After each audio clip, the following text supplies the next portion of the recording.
আউযুবিল্লাহি মিনাশ শাইতানির রাজিম বিসমিল্লাহির রহমানির রহিম। আসসালামু আলাইকুম ওয়া রাহমাতুল্লাহি ওয়া বারাকাতুহু। আমার মুসলমান ভাই বোনেরা, নবী করিম সাল্লাল্লাহু আলাইহি সাল্লাম বলেছেন যে ৩টা বিষয় তোমাদের অন্তরের যেন কখনো খেয়ানত না করে। ১. যা করবে আল্লাহর সন্তুষ্টির জন্য। ২. শাসকবর্গের কল্যাণ কামনা করবে। ৩.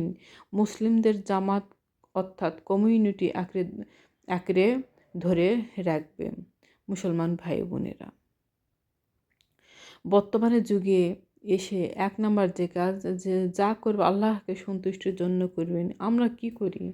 বেশিরভাগ ক্ষেত্রে দেখবেন যে আল্লাহ সুবহানাহু ওয়া তাআলাকে বাদ দিয়ে আমরা মানুষকে সন্তুষ্টি করার জন্য, মানুষকে আকর্ষিত করার জন্য, মানুষ আমায় ভালো বলবে এই জন্য আমরা মানুষ দেখানো কাজই বেশি করে থাকি। যদিও সবাই এক নয়। হাতের ৫টি আঙুল যেরকম সমান নয়, তেমন প্রতিটি মানুষই এক নয়।